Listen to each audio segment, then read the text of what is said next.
1964. A quiet night just outside the city. The kind of place people go when they don't want to be seen. A car sits hidden between the trees, engine off, the headlights gone, the world around it completely still. Inside, two people sit close, laughing softly, lost in a moment that feels small, ordinary, safe. For them, this night means nothing, just another memory in the making. But nights like this, don't stay ordinary for long. Somewhere beyond the trees, something shifts. It's not loud, not even clear, just enough to make you pause and listen. For a second, nothing happens, and then gunshots. No warning, no time to react. And just as quickly as it begins, the night swallows it whole, like it never happened. But it did. And this was only the beginning. A few days later, everything feels normal. But inside a small newspaper office, something unusual arrives. An envelope, no return address. Inside is a message. I was the one who did it. And at the bottom, a symbol, a circle with a cross through it. That was the moment he gave himself a name. Zodiac. But the letter doesn't end there. Because along with the message, he leaves behind something far more dangerous. A code, symbols and patterns, and one line, written like a challenge. If you can solve this, you'll know who I am. He isn't hiding anymore, he's playing. And now, the whole city is part of the game. At first, the code doesn't make sense. Just symbols scattered across the page, like noise without meaning. Police try to solve it. Experts take their turn, but nothing comes out of it. Days pass, then weeks, and the message just sits there, unanswered, until someone unexpected steps in. Not a detective, not an expert, just a school teacher and his wife. They look at it differently.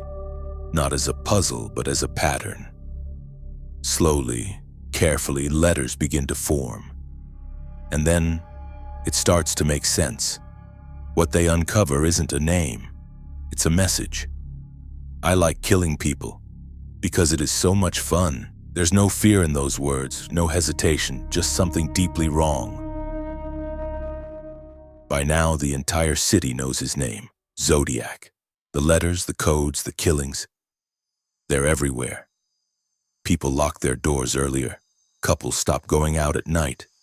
But fear isn't the only thing spreading. Attention is. And Zodiac knows it.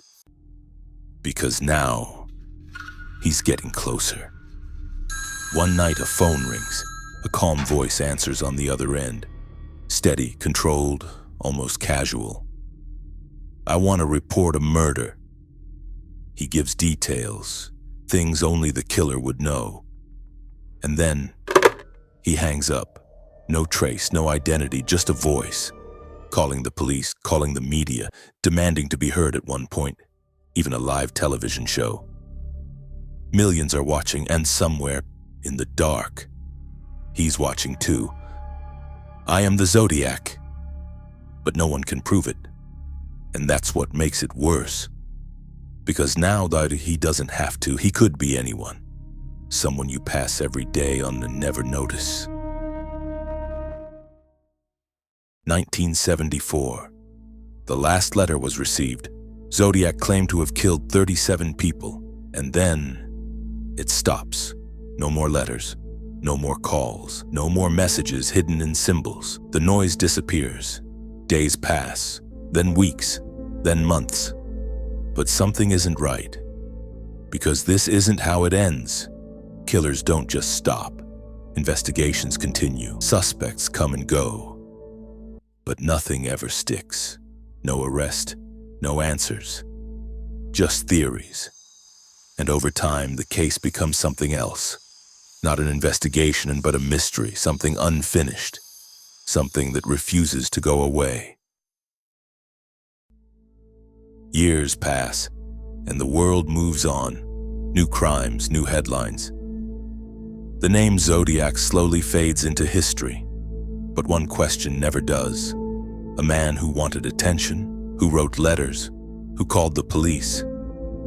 Why would he suddenly stop? Did he panic, make a mistake, or did he simply stop writing?